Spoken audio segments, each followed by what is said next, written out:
Hello दोस्तों, मैं अमित कुमार और आप देख रहे हैं योर केमिस्ट्री टीचर। और प्यारे बच्चे, हम लोग क्लास 12 के लिए 2 नंबर का क्वेश्चन बहुत सारे कर चुके थे और आज आपके लिए प्यारे बच्चे 5 नंबर का क्वेश्चन लेकर आए हैं जो आपका इनऑर्गेनिक सेक्शन का है। और आप देख ही रहे आयोडीन के निष्कर्षण।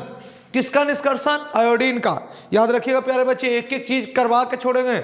और आयोडीन का निष्कर्षण आज लेकर आए हैं, दोनों मीडियम, इंग्लिश और हिंदी दोनों हो दम 1 नंबर, कोई दिक्कत नहीं होना है। तो चला जाए बच्चे, सबसे पहले क्या कह रहा है आयोडीन, कैसे क्वेश्चन आएगा। क्वेश्चन इस तरह से आएगा बच्चे कि आयोडीन के मुख्य स्रोत क्या है। क्वेश्चन को समझिएगा, आयोडीन का मुख्य स्रोत क्या है, समुद्री घास से आयोडीन का निष्कासन किसका वर्णन करें। या आप इसे बोल सकते हैं what are the main source of iodine, how is iodine extracted from seaweeds. ये आपका क्वेश्चन आवेगा, याद रखिएगा प्यारे बच्चे। 5 नंबर का क्वेश्चन इस पर आना ही है। आयोडीन के मुख्य स्रोत क्या है, समुद्री घास से आयोडीन का निष्कासन का वर्णन करें। तो चला जाए प्यारे बच्चे, सबसे पहले समझेंगे कि आयोडीन का मुख्य स्रोत कौन कौन है। तो सबसे पहले आप समझिएगा प्राकृतिक ब्राइन है, नेचुरल ब्राइन है, और समझिएगा समुद्री घास है, आप एक यहाँ पर दिया हुआ है। और आप याद रखिएगा, और आपका क्या होगा, चिली साल्ट पीटर होगा आपका। ये 3 मुख्य स्रोत इसका, ये ऊपर आपको लिखने पड़ेगा, चिली साल्ट पीटर, फिर आपको लिखने पड़ेगा नेचुरल ब्राइन, एंड आपका याद रखिएगा तीसरा नंबर में सीवीड्स। और सीवीड्स से हमको पूछ रहा है आयोडीन का निष्कासन। कोई बात नहीं, चला जाए। तो सबसे पहले देखिए, आपके लिए दम आंसर 1 नंबर से करके लाए हैं कि आपको कोई दिक्कत नहीं हो।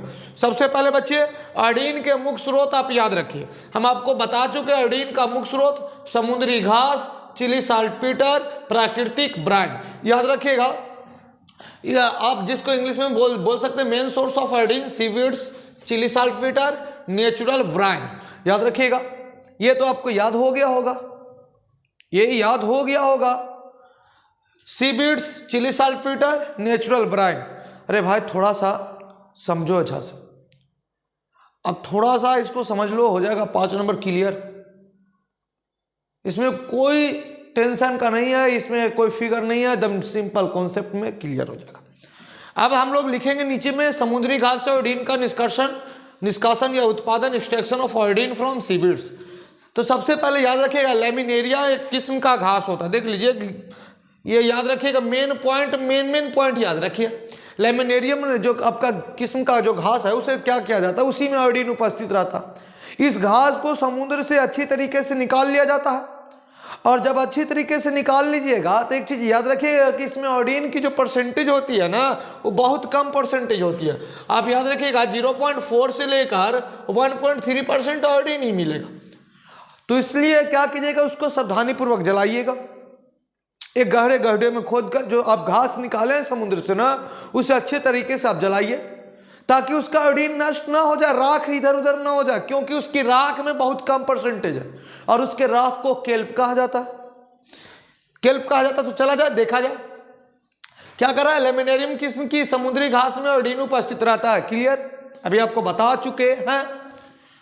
करा समुद्री घास को अच्छी तरह सुखाकर इसे गहरे गड्ढे में सावधानी पूर्वक जलाया जाता है, ताकि उपस्थित आयोडीन नष्ट ना हो। याद रखिएगा, जो हमने बोला उसी को यहाँ पर लिखा हुआ। अरे हम आपको बोला कि लेमिनेरियम किसकी घास में आपको आयोडीन पाया जाता है, और उसे क्या किया जाता है, समुद्री घास है अच्छी तरीके से निकाल कर सुखा लिया जाता है, गहरे गड्ढे में सावधानी पूर्वक जलाया जाता है।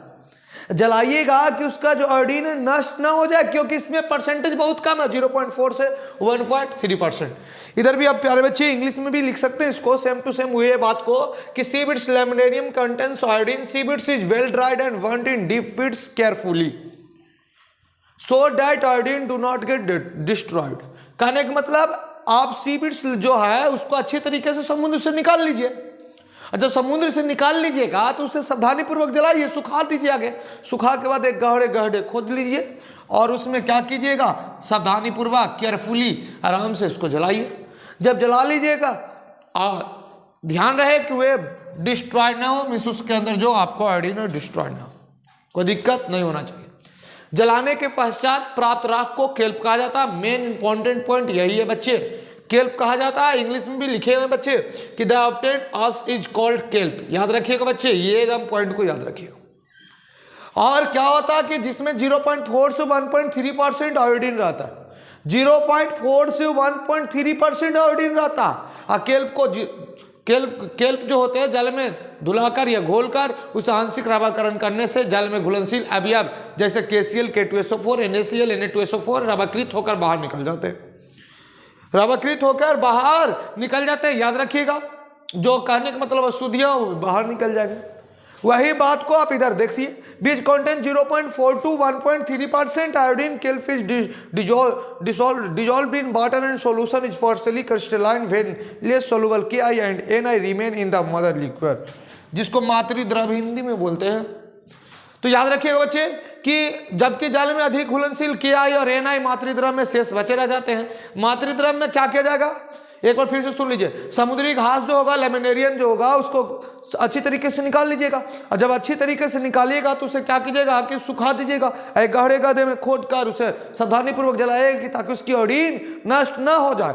और जब आयोडीन नष्ट ना हो जाए ये ध्यान रखिएगा, क्योंकि जो राख होगा उसको केल्प कहते हैं, केल्प में 0.4 से 1.3% आयोडीन रहता है। उसे रवाकरण कर दीजिए, जब रवाकरण करिएगा तो उसमें K2SO4, NaCl ये सब जो भी है बाहर निकल जाएंगे शुद्धि के तौर पर।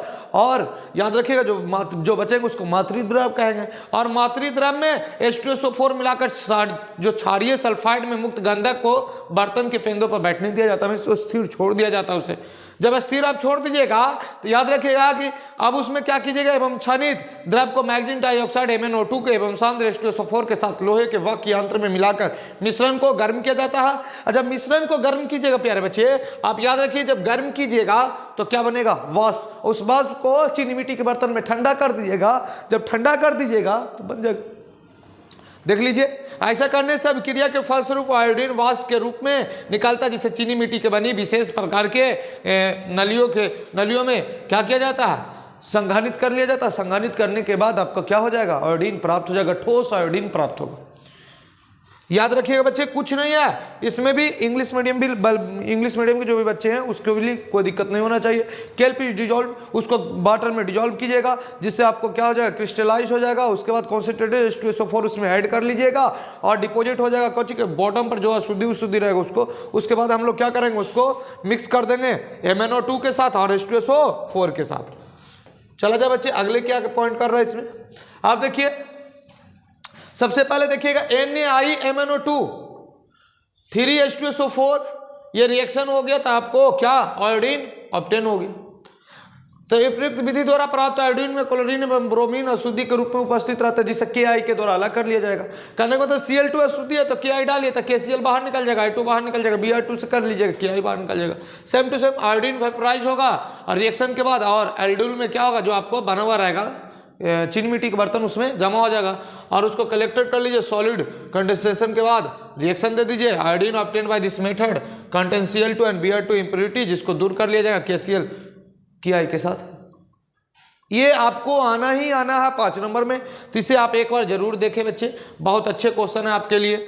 और याद रखिएगा बच्चे, कुछ नहीं है कि समुद्री घास से आयोडीन का उत्पादन करने हो तो लेमिनेरियम किस्म के घास को समुद्र में पाए जाते हैं, जिससे अच्छे तरीके से निकाल लिया जाता है, सुखा लिया जाता है। सुखाने के बाद उसे गड्ढे में खोद कर जलाया जाता है। जलाने का इस तरह से जलाए कि उसके उपस्थित आयोडीन नष्ट ना हो जाए। जलाने के बाद प्राप्त राख को केल्प कहा जाता है। केल्प में अशुद्धि को हटाने के लिए क्या किया जाता है, हाँ मेन पॉइंट याद रखिए, 0.4 से 1.3% आयोडीन रहता है। फिर उसके आप जो मातृ द्रव बनेगा उसमें H2SO4 सब डाल दीजिए, MnO2 रिएक्शन करा दीजिए और हो जाएगा। तो हमको अंदाज से आपको तो ये बन जाना चाहिए। आपके लिए एक एक क्वेश्चन कर रहे हैं तो थोड़ा सा आप भी तो मेहनत कीजिएगा।